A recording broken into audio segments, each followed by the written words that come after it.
තවත් එක් සාමාන්‍ය දවසක සාමාන්‍ය බැංකු කටයුත්තක් කරගන්න. මම නගරේ බැංකුවට ගියපු වෙලාවක කොල්ලකරුවන් පිරිසක් මේ බැංකුවට කඩා වැදිලා. ඔයා ඇතුළු බැංකුවේ ඉන්න සියලු දෙනාම ප්‍රාණපකරුවන් විදියට තියාගත්තොත්. ඒකත් දවස් 6ක් තිස්සේ. දවස් 6කට පස්සේ ආරක්ෂක අංශවල ඔයගොල්ලෝ බේරගන්නකොට ආරක්ෂක අංශවලට ස්තුති කරනව වෙනුවට ඔයගොල්ලෝ ප්‍රාණපකරුවන්ට ස්තුති කරලා එතනින් පිටත් වුණා. එහෙමත් නැත්නම් ප්‍රාණපකරුවන් වැරදි නෑ. ඒගොල්ලෝ නිවැරදි කියලා ඒ කරපු දේ සාධාරණීකරණය කරන ගවර්න්මන්ට් එකට ස්ටේට්මන්ට් එකක් දුන්නා. විශ්වාස කරන්න ඇත්තටම මේ වගේ සිදුවීමක් ස්වීඩන් වලදී සිද්ධ වුණා. මේ සිද්ධිය සිද්ධ වෙන්නේ 1973 අවුරුද්දේදී ස්වීඩන් වල. ඉතින් එදත් මම කලින් කිව්වා වගේම හරින සාමාන්‍ය දවසක්. සාමාන්‍ය පරිදි වැඩ කටයුතු කරගෙන ගියා. ඉතින් සාමාන්‍ය බැංකු කටයුතු කරගන්න මේ බැංකුවට ආපු කට්ටියට තමයි මේ අදදියට මුණ දෙන්න සිද්ධ වුණේ. ඉතින් මේ වැඩ කටයුතු මේ විදිහට කරගෙන යද්දී සන්ග්ලාසස් දෙකක් දාගත්ත කිට්ටුස මිනිස්සේ එකපාරටම බැංකුවට කඩලා වදිනවා. බැංකුවේ සිවිදීමට වෙඩි තියනවා. ඉතින් තුවක්කු අරගෙන මෙතන ඉන්න අය බය කරලා මේගොල්ලෝ මේ බැංකුවේ හිටපු සියලු දෙනාටම බැංකු සුරක්ෂිතාගාරේ ප්‍රාණ අපකරුවන් විදිහට රඳව ගන්නවා. මේගොල්ලෝ මේ ප්‍රාණපකරුවන් විදිහට බැංකුවේ හිටපු සියලු දෙනාම සුරක්ෂිතාගාර රඳව ගත්තට පස්සේ ආරක්ෂක අංශවලට දැනුම් දෙනවා මේගොල්ලෝගේ ඉන්ලීම් කිහිපයක්.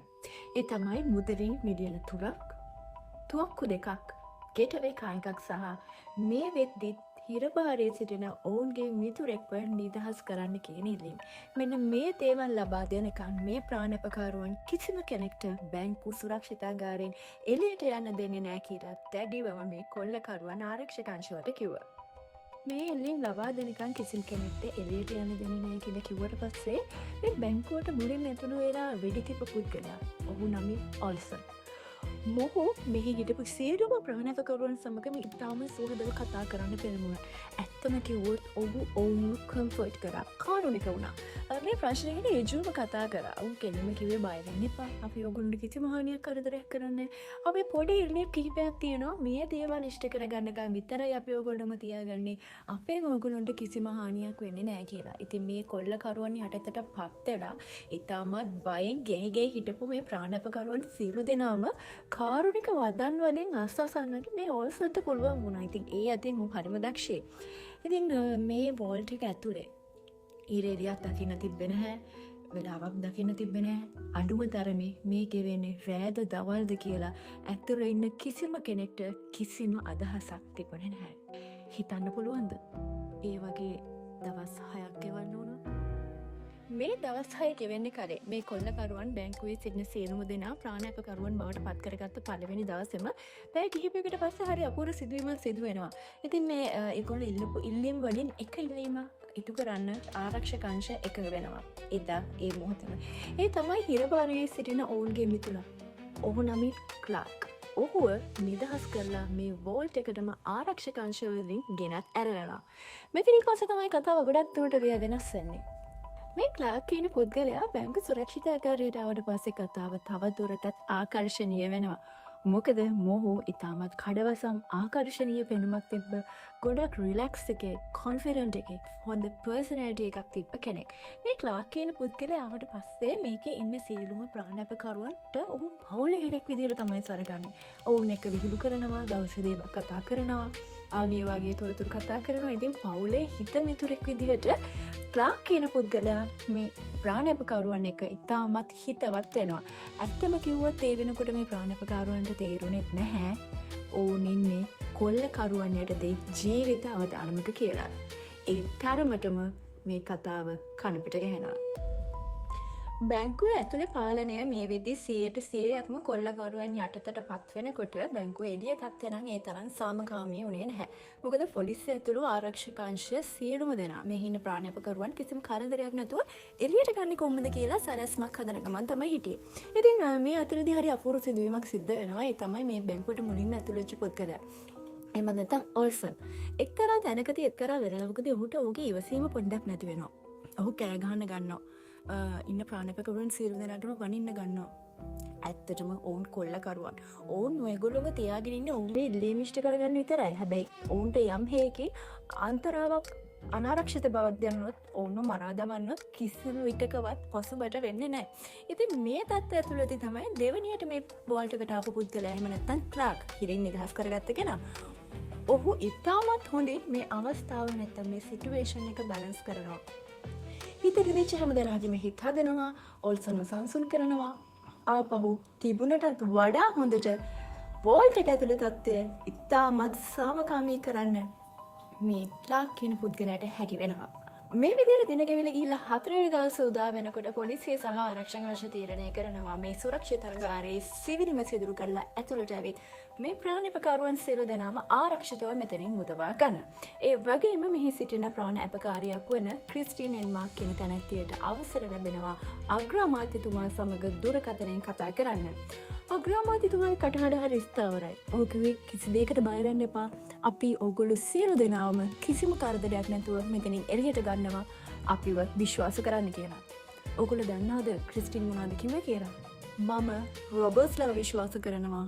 මට බය පොලිසිය ගැන. ක්‍රිස්ටින් මේ කියපු කතාව ගැන එළියේ හිටපු කට්ටිය පුදුම වුණත් වෝල්ට් එක ඇතුලේ හිටපු අය නම් පොඩ්ඩක්වත් පුදුම වුණේ නැහැ.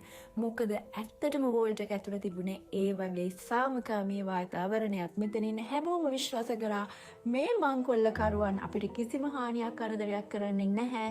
හැබැයි අපව බේරගන්න මේව විදගෙන වෙඩි තියාගෙන ඉන්න පොලිසියෙන් අපිට හානියක් වෙන්න පුළුවන් කියලා. ඔන්න ඔහොමයි තත්ත්වේ. තීරණාත්මක දවස උදා වුණා. ප්ලෑන් කරපු විදිහටම පොලිසිය සිවිලිම සිදුරු කරගෙන මේක ඇතුළට ආවා. කඳුළු ගෑස් වලින් මුළු වෝල්ට් එකම පෙවුණා. පොලිසිය ඇවිල්ලා මේගොල්ලන්ව බේරගන්න කරන්න තියෙන හැමදේම කළා. ජනේල් දොරවල් විවෘත වුණා. දවස් 6කට පස්සේ පළවෙනි පාරට මේ හිටපු ප්‍රාණපකරුවන් සියලු දෙනාම ඉරේලිය දැක්කා. එළියට ආවා. සාමාන්‍යයෙන් වෙන දේ මෙද සිද්ධ වුණේ. අපිට වගේ වුණා නම් අපි කරන්නේ මුලින්ම මෙතනින් එළියට දුවගෙන යන එක. ඔබලා දන්නවද මේ කීටු ප්‍රාණපකරුවන් මොනවද කරේ කියලා?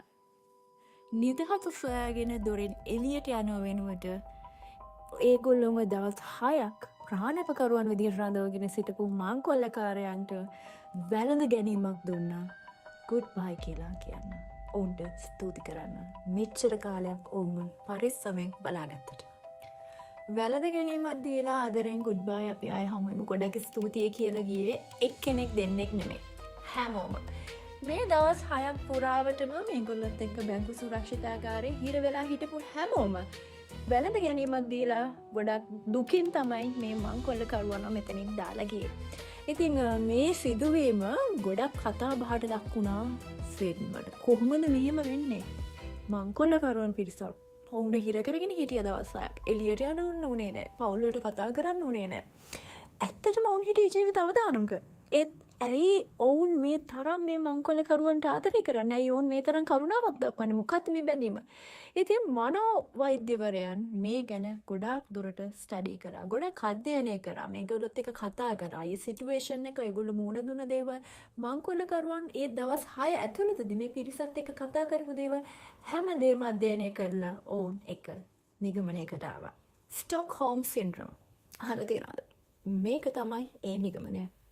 ඉතින් මේ හැමෝමත් එක්ක කතා කරලා මනෝවිද්‍යාවකින් පැහැදිලි කරන ආකාරයට මේ ස්ටොක්හෝම් සින්ඩ්‍රෝම් කියලා කියන්නේ ඉතාමත් භයානක තැනකදී වුණත් භයානක සිටුේෂන් එක එහෙමත් නැත්නම් කවුරු හරි කෙනෙක් තමන්ව පීඩාවට පත් කරලා එහෙම නැත්නම් පීඩිතයෙක් යටතේ අපි ඉන්න වෙලාවට අපේ මොලේ අපිට රියැක්ට් කරන විදිය අපේ මොලේ අපිට දෙන මැසේජ් සරණම කිව්වොත් මෙහෙමයි. දවස් 6ක් ඇතුළතද මොවුන් හිටියේ ඉතාමත් අනාරක්ෂිත තත්ත්වයක. ජීවිතය ගැන කිසිම විශ්වාසයක් තිබුණේ නැහැ. කියන තරම් මංකොල්ලකරුවන් හොඳ වෙන්නත් බැහැනේ.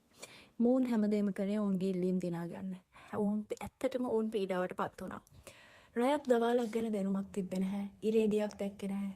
කළුවරේ කිසිම දෙයක් පේන්න තිබුණේ නැහැ. ඔවුන්ගේ මොලේට බැඳිච්ච එකම දේ තමයි කොල්ලකරුවන් විසින් ඔවුන්ට එක්ක කරපු කතාබහ, ඒ වචන, ඒ කරුණාව.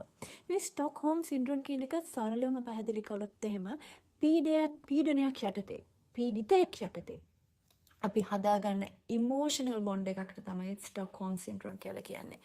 ඉතින් මේ හිටපු ප්‍රාණපකරුවන් සියලු දෙනාටම සිද්ධ වුණේ දේ මොකද සතියකට ආසන්න කාලයක් ඉරේලියක් දකින්නේ නැතුව, රැක් දවල්ක් දැනගන්නේ නැතුව, දින කොච්චර ගෙවනවද කියලා දන්නේ නැතුව මේ පීඩිතයන් එක්ක මොවුන් කොටු වෙලා හිටියා. ජීවිතය හරි අනාරක්ෂිත තැනක තිබුණේ. හැබැයි ඒ කාල සීමාව තුළදී මේ කොල්ලකරුවන් ඔවුන්ට ඉතාම කරුණාවන්තව කතා කරා. ඔවුන්ට එක විහිළු කරා. පවුලේ දේවල් කතා කරා. දවසේ දිනදා කරන කියන දේවල් කරපු කීපු දේවල් ගැන කතා කරා. විනෝදාංශ ගැන කතා කළා. ඔවුන් එක විහිළු කරා. ඉතින් අර තරම් ජීවිත අවදානමක් තියෙන සිටුවේෂන් එකකදී වුණත් මේ කොල්ලකරුවන් ඔවුත් එක්ක කරපු කතා බහ මානසික වශයෙන් නැත්තම් ඉමෝෂනල් වශයෙන් මනසට යම් සහනයක් වෙනවා. ඉතින් මේ ලැබෙන සහනය බේස් කරගෙන මේ සහනය මූලික කරගෙන පීඩිතයා සමග ඇති කරගන්න ඉමෝෂනල් බොන්ඩ් එකක් තමයි ස්ටොක්හෝම් සින්ඩ්‍රෝම් කියලා කියන්නේ. මේ සිටුවේෂන් එක යටතේ පුංචි කාරුණික වදනක් වුණත් ගොඩාක් හිතට දැනෙනවා. ඒ වගේම අස්වසාලන්න කියන එකම එක වචනයක් අපිට ලොකු ආරක්ෂිත බවක් දැනෙනවා. එහෙමත් නැත්තම් අපිව කෙයා කරනවා කියලා දැනෙනවා. 95% අපි පීඩාවට පත් වෙලා ඉද්දි අපි අනාරක්ෂිත තැනක ඉද්දි අපිට එන අනිත් 105 කාරුණික වදනක් නම් අපි හොඳින්ද කොහොමද කියලා අහනවනේ අපේ මොලේ බේස් කරන්නේ අන්න ඒ 105. අපි ගොඩාක් පීඩාවට පත් වෙලා ඉන්න තැනදී ඉතාමත් සුළු ප්‍රමාණයකින් අපිට කාරුණික බවක් කාරුණික වදනක් දැනෙනවා නම් එන්න ඒක බේස් කරගෙන අපි පීඩිතයා සමග ඇති කරගන්න ඉමෝෂනල් බැඳීමක් තමයි ස්ටොක්හෝම් සින්ඩ්‍රෝම් කියන්නේ. ජීවිතේ එක දවසක්, එක පැයක්, එක විනාඩියකට හරි ඔයා මම ඇතුළු අපි හැමෝම මේ සිටුවේෂන් එකට මුහුණ දෙලා තියෙනවා. එහෙම නැත්නම් ඔයා තාමත් ඉන්නේ සිටුවේෂන් එකට මුහුණ දෙන කමන්ද? චුට්ටක් කල්පනා කරලා බලන්න. මේ තරම් ලොකු පීඩනයක් දැනෙද්දී ඇයි අපි පීඩිතයා සමග ඉමෝෂනල් බැඳීමක් ඇති කරගන්නේ? සරලයි. සර්වයිවල්. මොකද අපිට නැති වෙන්න, අපි මැරෙන්න, අපිට දේවල් නැති වෙන්න අපේ ජීවිතේ කඩා වැටෙන්න ගොඩක් දේවල් තියෙද්දි. කෝටියක් දේවල් තියෙද්දි ගොඩක් තැන්වල අන්තිම මොහොත වෙනකන් ලාස්ට් මොමන්ට් වෙනකන් අපේ මොලේ try කරනවා අපිව ජීවත් කරවන්න. අපිව සර්වයිව් කරන්න. ඉතින් අපි කතා කරපු කතාව සම්බන්ධයෙන් වගේම අර තරම් ජීවිත අවදානමක් තියෙද්දි කොල්ලකරුවන් කතා කරලා කියපු කාරුණික වදන් බේස් කරගෙන මොවුන් ඇති කරගත්ත ඉමෝෂනල් බොන්ඩ් එකක්. ඔවුන් එතනට ආදරය කරන්න ගත්තා. ඔවුන්ට එතන උන්ට ජීවත් වෙන්න ඕන. උන්ට ප්‍රශ්නයක් ඇති කරගන්න ඕන උනේ නැහැ. ඒකත් එක්කම ඔවුන් නොදැනුවත්ව නැති වුණා. මේ කියන බැඳීම මොකද ඔවුන් ඒ වෙද්දී ස්ටොක්හෝම් සින්ඩ්‍රෝම් කියලා දෙයක් ගැන අහලවත් දැනගෙනවත් තිබ්බේ නැහැ. පරීක්ෂණ වලින් තමයි සනාථ වුණේ මේ විදිහට මොලේ රියැක්ට් කරන්නේ පීඩිතයා සමග බැඳීමක් ඇති කරගන්න. මොලේ මේ දේවල් කරන්නේ ජීවත් වෙන්න. මනසට සර්වයිව් වෙන්න. මිනිස් මනස කියලා කියන්නේ අපිට හිතලා නිම කරන්න බැරි තරම් සංකීර්ණ ඒ වගේම පුදුමාකාර දෙයක්. මේ මනස ශරීරේ ජීවත් කරන්න තමයි අපේ මේ හැම දෙයක්ම හැඩගැහෙලා තියෙන්නේ. අපේ මොලේ ක්‍රියා කරන ආකාරය, අපේ ශරීරයේ මාංශ පේශි හැම දෙයක්ම ක්‍රියා කරන්නේ මෙන්න මේ ශරීරයෙන් නැත්නම් බොඩි එක සර්වයිව් කරන්න, ජීවත් කරවන්න. මානසික ප්‍රශ්න ගැන කතා කරන්න තියෙද්දී සරලවම කියන්න තියෙන්නේ අපි හැමෝම ජීවිතේ එක වතාවක් හරි එක පැයකට හරි මේ ස්ටොක්හෝම් සින්ඩ්‍රෝම් කියන තත්ත්වයට මුහුණ දීලා ඇති. අපි දැනුවත්ව හෝ නොදැනුවත්ව මොකද කොයිතරම් අනාරක්ෂිත තත්ත්වයක වුණත් අපි ඒ පීඩිතයා සමග ඇති කරගන්න බැඳීමක් හේතු කොටගෙන අපි සර්වයිව් වෙන්න උත්සාහ කරලා තියෙනවා. අපි දැනුවත්ව හෝ නොදැනුවත්වම අපේ මොලේ අපේව මෙහෙවනවා. කල්පනා කරලා බලන්න ජීවිතේ බැඳීම් නැති කරගන්නකොට අපේ ජීවිතේ gedara වෙන්න පුළුවන්.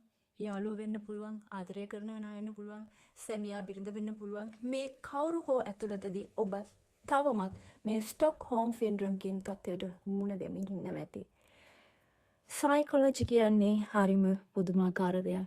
මිනිස් මනස කියන්නේ හරිම පුදුමාකාරයි, සංකීර්ණයි, හැබැයි බින්දෙන සිදුයි. ගොඩක් ස්තුතියි මේ වෙනකන් අපේ වීඩියෝ එක හරියන්නේ සිටියාට. ඉතින් අපි හිතනවා අලුතෙන් ජීවිතේට එකතු කරගන්න නැති කියලා. ඉතින් මේ වගේම තවත් දේවල් දැනගන්න කැමති නම් අපේ page එක subscribe කරන්න, like කරන්න, ඒ වගේම මේ වගේ කතා කරන්න කැමති තවත් මාතෘකා තියෙනවා නම් comment එකක් දාන්නත් අමතක කරන්න එපා. නැවතත් හමු වෙමු. සුබ දවසක්.